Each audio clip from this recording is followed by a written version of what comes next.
I'm Ariana Grande. Hi, I'm Cynthia Erivo. And you're listening to the Broadway Podcast Network. Visit bpn.fm to discover more.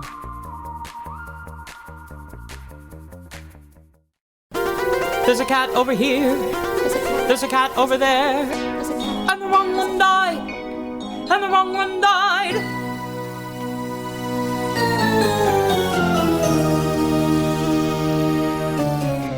Welcome to The Wrong Cat Died, the podcast breakdown of catastrophe. I'm your host, Mike Abrams, and today we have another amazing guest. We have been working with the Fulton Theatre's amusement park production of Cats to bring you a series of episodes this summer.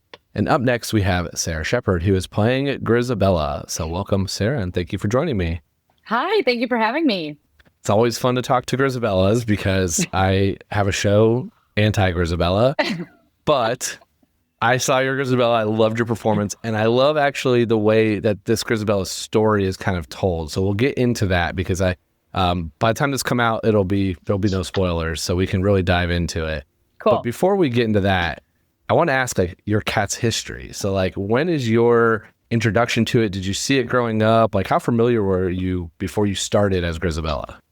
I mean, I think I saw the national tour when I was 5 or 6, young. Okay. And I sort of remember sitting on an aisle and they were cats were really up in there. You. Yeah.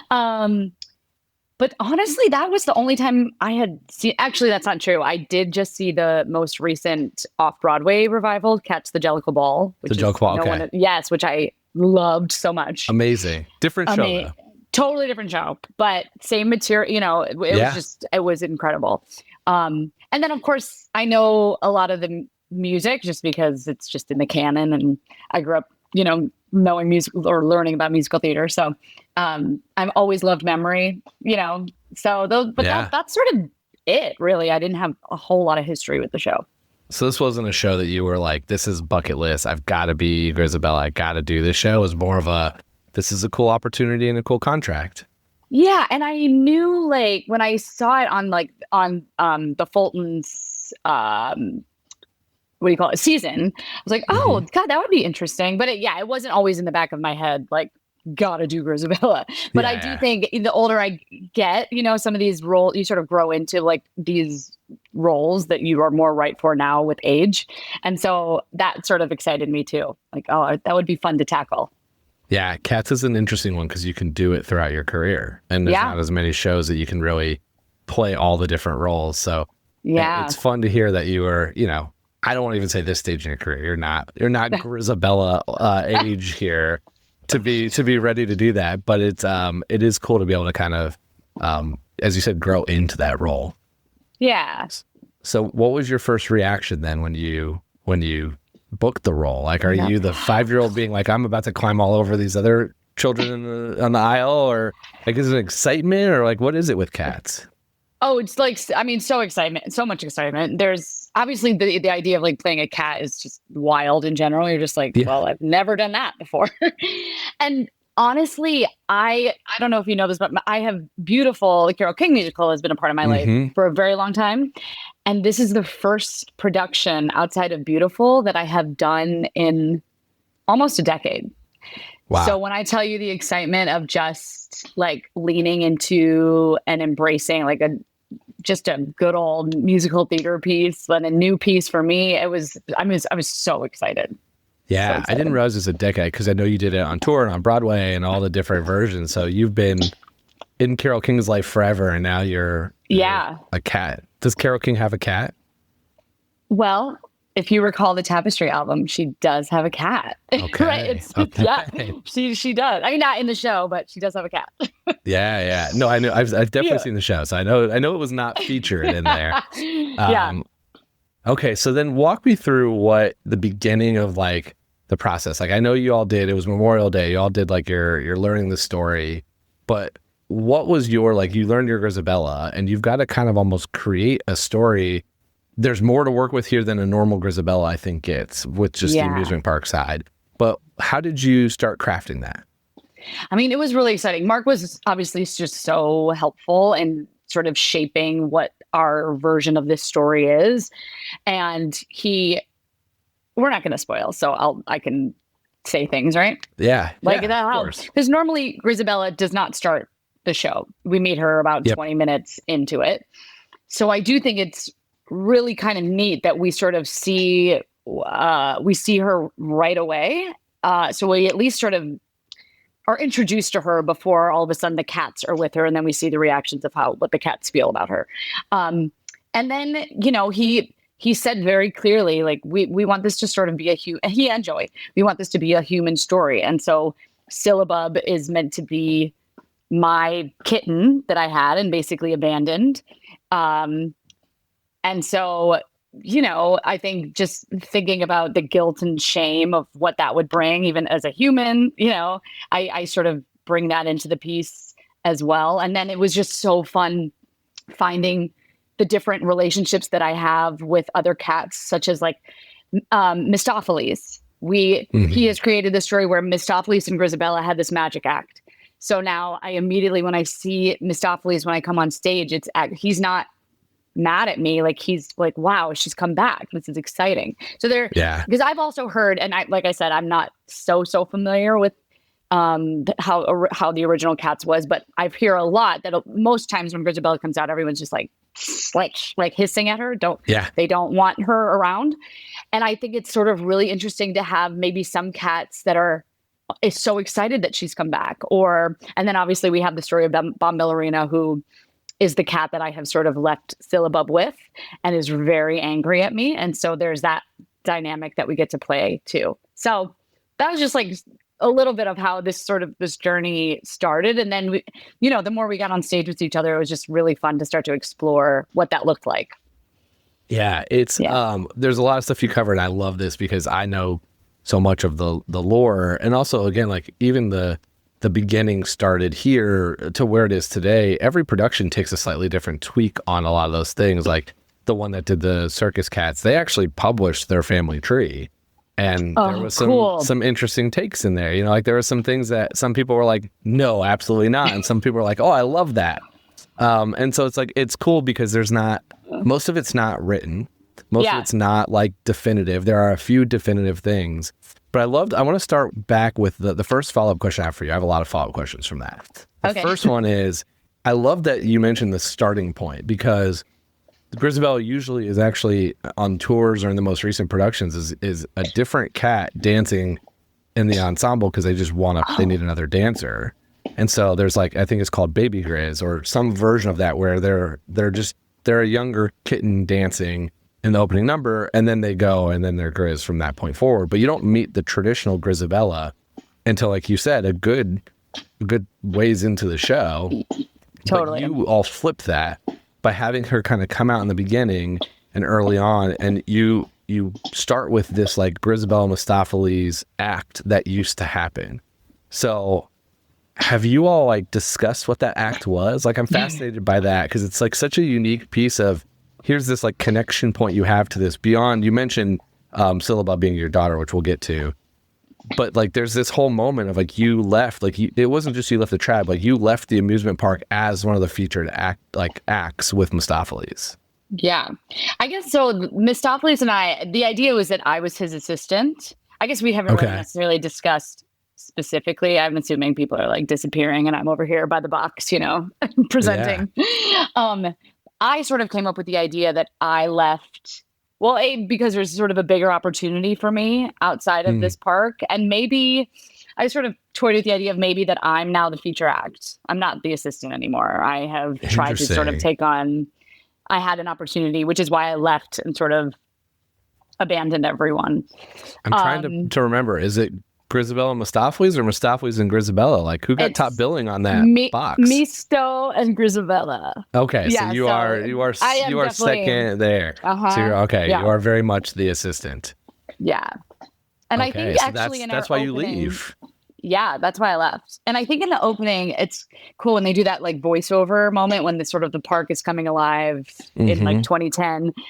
It's like enjoy the magical mayhem of Misto and Grizabella. So it's called like Magic Mayhem or something like that. It's like what the show is called. It's cool. It's unique to hear you have like much more of a reason to leave, because that's not always the case with Grizabella.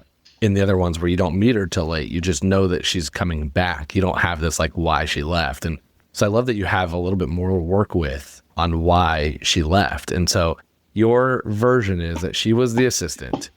She was the one maybe hopping in the thing and popping out and being the one sawed in half or some version of that. Exactly. And you're like, it's now time for me to be the main act. And so I'm leaving for that. Yes. That's sort of what I've created in my head. I like that. I like that. But still, it's like, abandoning a kid, it's hard to ever justify. You can't justify that. But it's like, at least you can, have some reason as opposed to just sort of a random, thing. It's specific, which is nice. And it does leave a little bit more of the like truly the entertainment world of where you're going. Yeah. Because there is maybe I've made some of these up, but like since it's so undefined where Grizabella goes, there's a question of what was she doing, and it could be trying to make it big, or it could be like down McCavity's crime gang, or like into some other more nefarious things. Like it could be way worse. Yeah. And this seems a little bit more, besides leaving your family, a little bit more of a chasing a dream type of thing. Definitely. Yeah, definitely. And you think about like why she came back, and maybe it wasn't working out for her, and now she's alone, by herself. So it's like, come back to the people who once loved you, or the cats that once loved you. Yeah. Yeah. Okay. So then you also had the definition with Syllabub being your daughter. Like that's clear, and that's like written in the story. That's not always the case. And then you mentioned that, you leave her with Bomb Ballerina. So that's why there's some of that, I don't know if I want to say animosity, but more protection when you come back the first time of like, no, you left. Like, I'm going to protect the one I've been raising. Yeah. Tell me some of the other relationships besides Mustafali's that you've had to kind of build out throughout this. Yeah. So it's cool. Let's see. Demeter is another one. We think of her as like, almost like sisterly to Bomb, and it's sort of like an aunt to Syllabub. So you see there too, even like during Remark, she's definitely protective of Syllabub as well. Then she sort of starts, we say too, like, she's really the only sort of the one that explains to Syllabub what's going on, which is you can sort of justify the lyric of the glamour cat. She's like, finally, someone's telling me who this cat is, who is this person?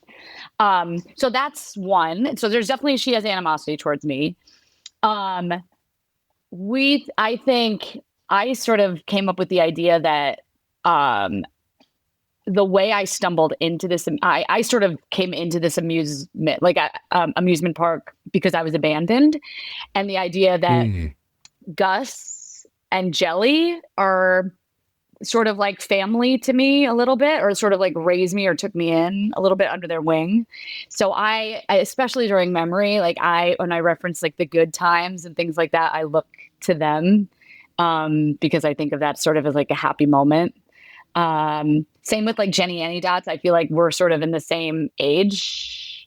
Okay. Jenny Anydots is the one that's the candidate. So that's another one where I sort of, during memory, I reference her. And even we call her Auntie Jen, I guess, she's the Jen that, I don't know how much you know about this, but it's the same actress that plays Jenny Anydots. So it's a tap. And then she's Jenny through the rest of it. But we think that's like her granddaughter probably, but she's excited to see me. So I think when I first come in, so there's like a good relationship there. I'm trying to think who else we've built out. Demeter, Bomb. Is Bomb sister, or like what is the relationship there when you leave? I think Bomb. I think she's like best friend, but like basically a sister. Okay. But like I don't think necessarily related. And the idea that Monkistrap is Syllabub's dad. Monkistrap is Syllabub's. Okay, so you've defined that. Yeah, so that's too. When I first learned that Syllabub is mine, is the moment in Remark when I see her snuggle up to him, and I'm like, oh my god, and then you sort of see Jelly comes up, and I'm like, hey, can I see her? And she takes her away, which is like even more heartbreaking because I love Jelly so much. Yeah. So, yeah. And you have Gus and Jelly being older than you, like as parents, or more of just like caretakers? I feel like Jelly would be like an aunt to me. Okay. And Gus would be like a dad or grandfather that sort of like took me under. And actually, this was not me. This was James that came up with the idea that we were sort of like in the theater world together, which is maybe why I got maybe into this sort of like performance magic side of things, which I kind of love. I love. Yeah. So it's interesting because I think a lot of times Grizabella is viewed as one of the older cats in most cases, like is clocked as the same as Gus in terms of age. And the reality is that like it has shifted over time, as I would say the performers aren't, as old as some of the times the performers were for Grizabella. Sure. And so it's become a little bit more of a, like the weathered and fully beaten down Grizabella to now more of a, like you left and there's still like a need for coming back in the redemption story, but not the like, ooh, I'm at the very end of life. It's more of I'm at the end of maybe this particular part of my story. Yeah. And I like, if I can say this now, I do love the idea that even in memory, it's like I come back because I want to see my daughter. And I feel like before we get to the big end, it's like, I've decided we're good. Like I got to meet her and now I can go. And then of course she ends up getting picked, but it's like, that to me was not the goal to come back the goal to come back was not to go to the Heaviside Layer. It was to meet Syllabub. And I got that, which is great. Yeah. So now I can leave. So you're coming back. You're coming back for family. Like I want to come back to see my daughter, be part of the family, and then you're blessed with being the choice, but it wasn't the goal. Correct. Interesting. Okay. Yeah. I want to ask about the teens, because that's a different like part to this show, is that there's so many of you all. It makes it so fun. But I'm curious, like I'm still waiting for their stories. Like I know that they wrote detailed stories, but did any of them like put Grizabella into part of their own backstories? Oh, the teens? The teens, yeah. Most of them, because they're playing kittens, a lot of them said, like when we sort of did our circle up of table work, that they didn't necessarily know who I was, or it was like there was lore of me, but it's not like they necessarily had an opinion of me.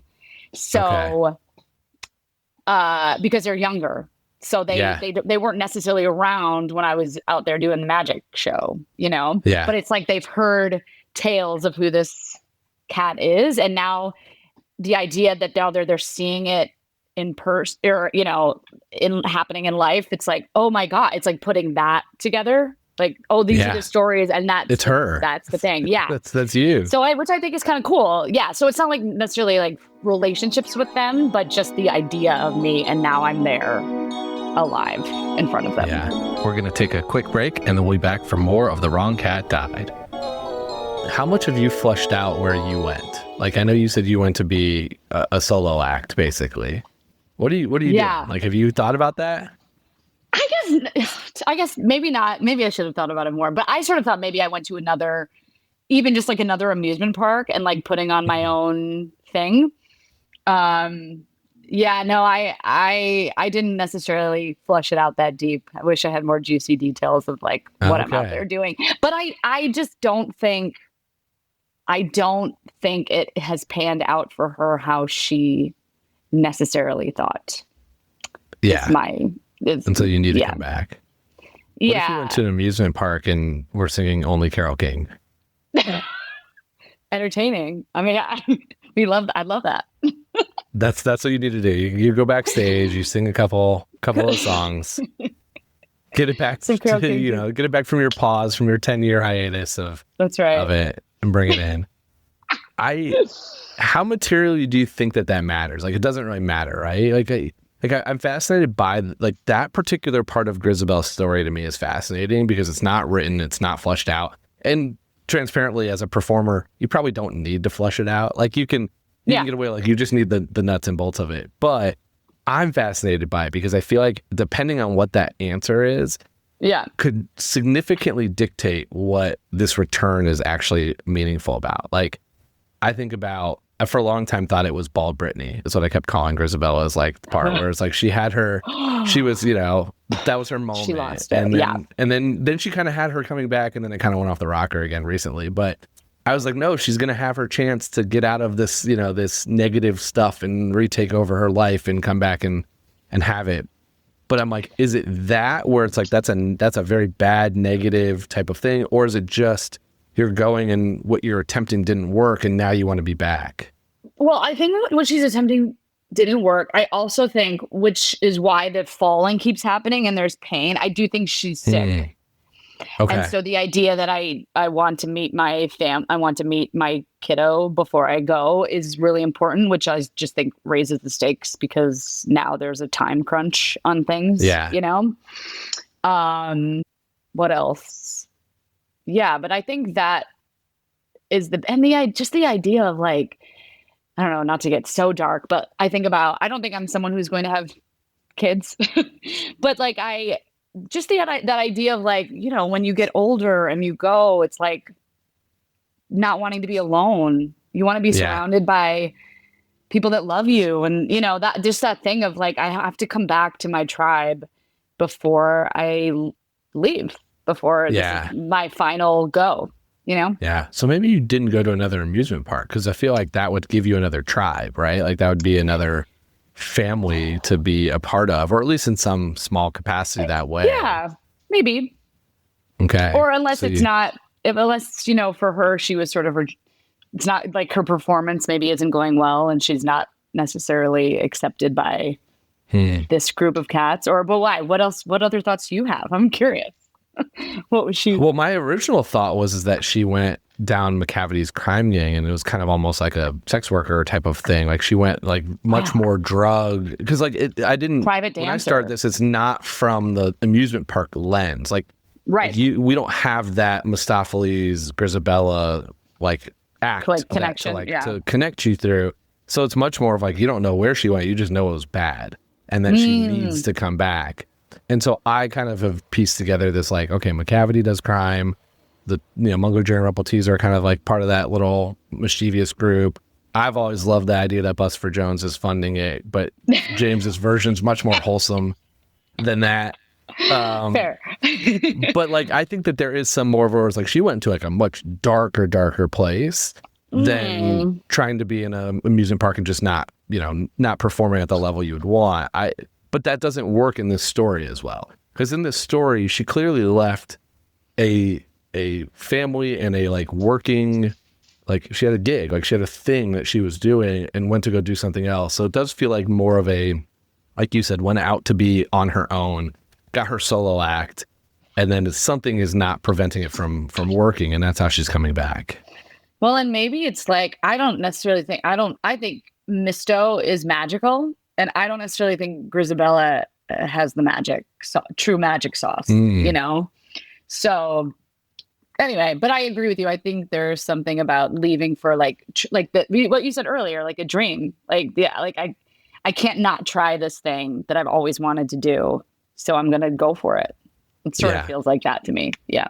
Yeah. I mean, you sacrificed a lot to do that. Like you left a child behind and left the whole family. If truly like the Gus and Jelly, it's like you're leaving mentors or family members, like you're leaving everything to go do this. And then we start back at that moment where you realize you can't make it anymore. Yeah, exactly. And it's like, come home. Yeah. So not having known this show as like, you saw it as a 5 or 6 year old, like you saw it as a kid. What was your reaction when you started like realizing how much depth there was to this show? Yeah. Honestly, I was like relieved because it just makes it easier to play. Like, you know, it gives you an action. It gives you like a purpose.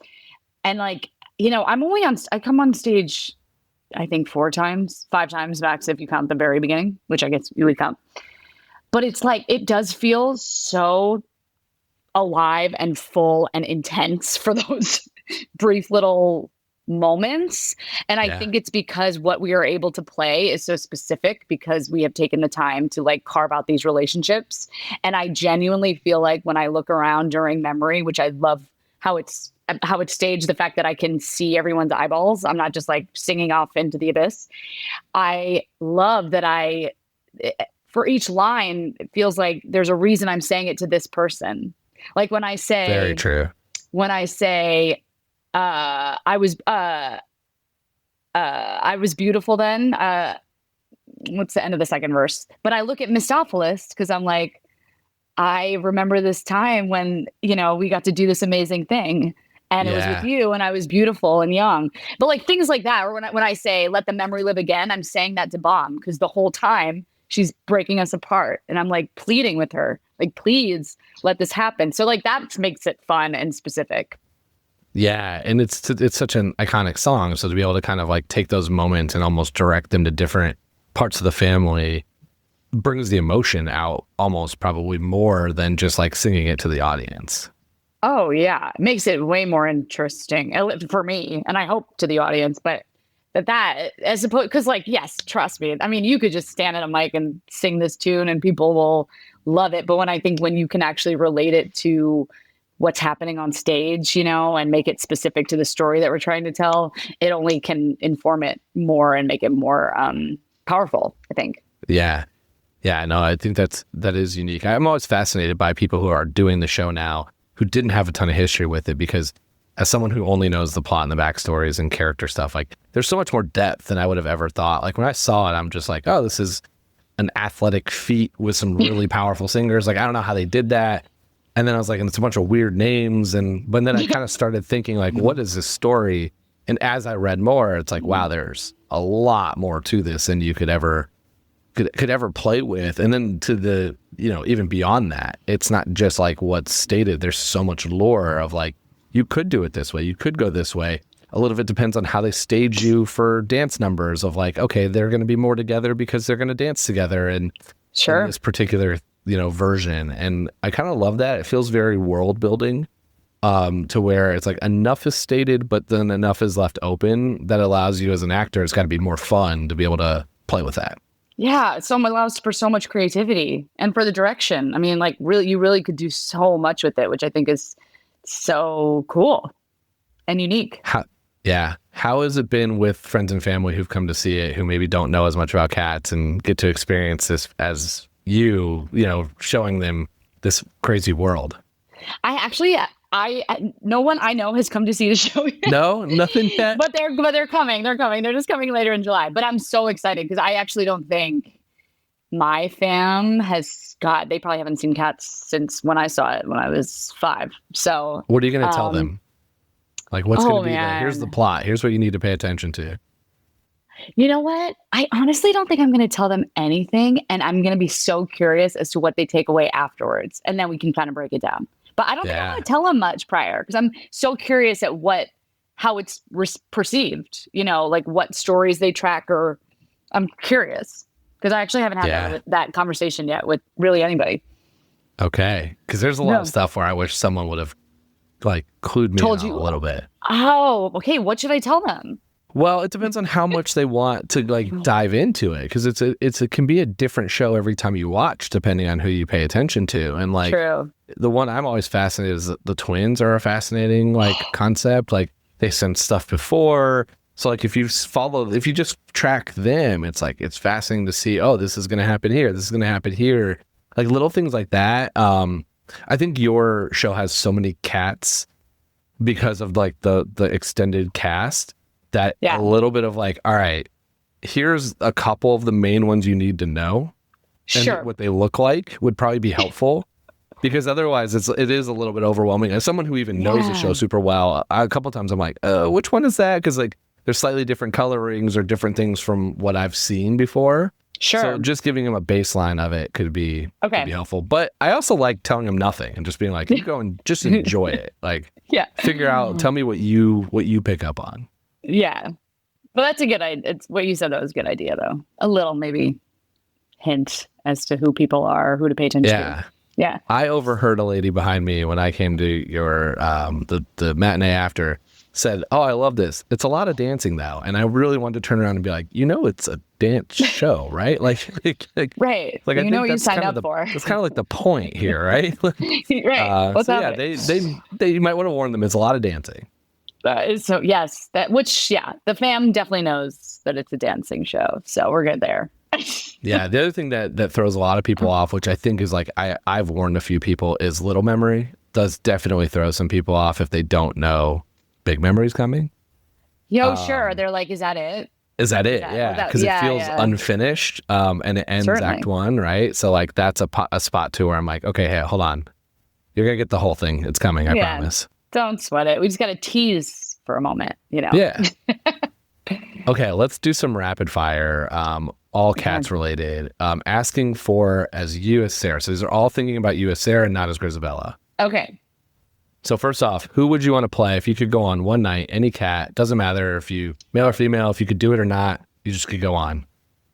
I think I want to do Rum Tum Tugger. Tugger. I don't know. It's just like he just gets to like strut around and be like, "I'm fierce." Like, yeah, it just seems so fun. It's definitely very freeing of a role. Yeah, like you kind of can get away with anything you want in that role. Totally. Yeah, and he just gets to like own the space. Sounds fun. Yeah.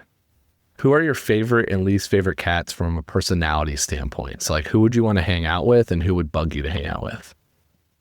Oh my God. Okay. I definitely want to hang out with Misto and Bomb, I feel like. Okay. And also the twins, if they hung out with cat, I don't necessarily think they're social cats. I think they're really just out here like doing like Deuteronomy's business. But I'd be like, I would want to hang out with you. As Sarah. Oh God, who would annoy me? This is hard. I don't even know. Oh, there's got to be one. It's like a giant family with all kinds of different personalities. I know. Like, who do you want to kill? One. I bet I like Demeter probably gets under my skin because I feel like she's like a younger sister to me. So I probably want to punch her at times. You know what I mean? Probably want to get at her. Favorite song in the show?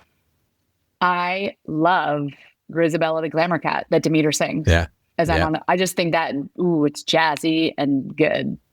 Yeah. I've been asking everybody which cat they think would be the best amusement park worker. Like who would fit in the kind of carnival setting? Wow, that's so specific. My brain first went to Gus because I just feel like he's out here having a good time and like snacking, but he may be too lazy because he's too busy snacking. Who else? Maybe Admetus. Okay. Who's played by Sammy. I don't know. He just seems like he's on it. He'd be like into the gig, you know? I'm gonna go with that. Yeah. Okay. And then I have a specific fun one for you. What do you think was the closing, like, best act to the Mistopheles Grizabella show? Like, what do you think they did as their like closing magic moment? I just feel like someone certainly disappeared. Something crazy like that. Like disappear, come back. Or maybe there was a mistake and then they don't come back. That's how you left. You disappeared and you just don't come back. Yeah. I feel like it's a disappearing act though. Something like that. Okay. Wild. Okay. And then my $1 million question, and I'm asking again, is you, Sarah, this whole show, my whole podcast is predicated on I don't think Grizabella is the right Jellicle choice. Oh. So who is your Jellicle choice and why? Gus, for sure. You're Team Gus. I'm Team Gus. I was Team Gus, honestly, because I don't know the show that well. And then I saw James do that in the rehearsal room. And I was like, why would anyone pick Grizabella? Like, pick Gus, please. Yeah. So let me ask you a question, because you mentioned one thing earlier that I think is, to me, the biggest question mark of if you could pick Gus or not is you said Grizabella's sick. Do you think she has a full year left in her? I don't. Okay. I don't think she has a full year left. That's been my argument in the reverse, is I actually think Grizabella has a year left. So she can come home, spend time with her family, and go next year. And Gus, who looks like he's already at death's door, can go right now. And that would be my change. That's how I would finish the show. That's real. Someone said too, which I think is interesting, that Gus wouldn't even know if he was picked or not, which is not necessarily a reason to not pick him. I'm not saying that's a reason to not pick him, but he would not even be aware that he was picked to go or not. Interesting. I don't know. Just throwing that out there. Best, yeah, that's a very, like, that he's so senile and beyond comprehension. Yeah. Like, that it would almost be, which could be that he needs it more. But that's an argument for sure. The argument I was told, the most, like, to me, compelling argument was from a Gus who did it in the 2016 revival. what he said is that he doesn't think he has another life left. So if he goes up to the heaviside layer, he's not coming back to a new Jellicle life. Like, that's the end, and that's why he did it. And I firmly believe that's how he can convince himself that he doesn't get picked every night. But that's an interesting, that's a counter Gus argument. Definitely. Interesting. Can we talk a little bit about your roller coaster ride? Yeah. Surely. How is that? Like, every night you get to do that? Are you climbing up that ladder to get up there immediately, quickly? Oh yeah, I literally hop out. So I do the first ride across the stage. Yeah. I'll hop out, I climb the ladder, and I pull up. Like, the car on top is like draped with black, so you don't see it because it sits there. So I take that off. I get in, I give a thumbs up, like, we're good, and then it goes, and I just go, and then it's so cool just to be able to, like, because I have such a clear view, obviously, of the stage and all the cats that are, so just say goodbye to everyone, and then just look up to the heaviside layer, and to then the you light. Ride. And then I ride. So fun. It was awesome. And usually the audience is like, wow, which is cool. Yeah. Yeah, because I was warned about it, and then I got a tour before we went, and so I climbed to the heaviside layer. They let me climb up there. Love it. I wasn't ready to take the car yet, but I'm hoping they'll let me ride it. But I did laugh at it is a really cool view when you're riding up there, because you see the whole crowd, and as you mentioned, like, there were a lot of cats behind me. Like, I think the entire cast is all over the theater at that point. Oh yeah. And I can see, there's like obviously the ladders that go up on the side. So I'm seeing like, who is that? Alonzo is like literally right in front of me. And then Syllabub and Monk are like at my feet, and Demeter's like off to my left. So it's like, it's cool to like and even when I ride off on the first one, I get to like say goodbye to, Deuteronomy and Syllabub and Bomb so specifically. So that's like a nice moment too, where it feels so specific to say goodbye to people. Yeah. I love the way that was like orchestrated, because it is a very fun and cool way to have you go to the heaviside layer.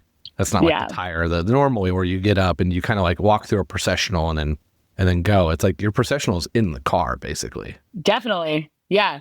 And even like in the rehearsal room in an early incarnation, everyone was like lined up on the ground, and I was like saying goodbye to everyone. And then we realized I was sort of upstaging myself the whole time, so we shifted that. But the idea of it was almost like an amusement park where you like high five everyone on the way out, which was so fun. Though, so fun. Yeah. Yeah. Well, this has been super fun. And I love hearing, and I'm glad I got a Grizabella that voted Team Gus, because it's not always the case. I get a lot of Grizabellas defending Grizabellas. No. So thank you for joining the good fight here with us. Pleasure. I've still asked Mark one day. I'm like, just at the end, just send up James time. Just let James ride it. Night. Yeah. One night. Doesn't change great. the show. You just go into his spot. Actually, you go right next to Syllabub. I would. And I'd be like, bye, you deserve this. Good job. Yeah. Yeah. I was told it's probably not going to happen if he ever wants to do any other Andrew Lloyd Webber show in his career. So I kind of understand that. But Fair. One day I'm going to get a production to do this. Yes. How can people stay in touch with you on social media and stuff you're working on after Cats? You could follow me at Shep Nails It, as in SHEP Nails It.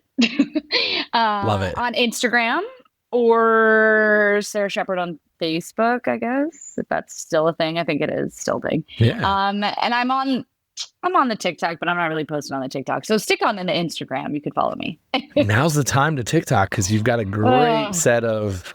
Well, you have a couple castmates who are excellent at TikToking. Yeah, they're crushing. And you have very, very good costumes to do transitions into, and they do well. Cat stuff does well on TikTok. Right. I gotta learn it. Now's your time. It's ask the moment. Sean. Just ask Sean. That's right. Sean and Will. Will is crazy on Sean, TikTok Will. Maybe Brianna, I think, is pushing it too. Brianna's really good, and your Rumple teaser, Jessica. Oh, Jessie. Yep. Jesse's doing really well. I've seen a lot of them pop up, and I've known Sean because I had Sean on the show a long time ago, and he's hilarious. He's hilarious, and I love that you all are using him to the fullest with his humor. Totally. In the show, so it's great. Yeah, he's amazing. Well, we will link everything, and then if there's, hopefully this comes out before the final couple episodes or final couple performances, so people should go and run in to see this show because it's such a fun production. Thank you so much. Yes, we're having a great time. Please come. Yeah. Thank you for coming on, and thanks everyone else for listening to this episode of The Wrong Cat Died, a podcast breakdown the cast after feed. To follow along, you can subscribe on Apple Podcasts, Spotify, or any of the social podcasts. Follow us on social media at The Wrong Cat Died, or check our website at thewrongcatdied.com.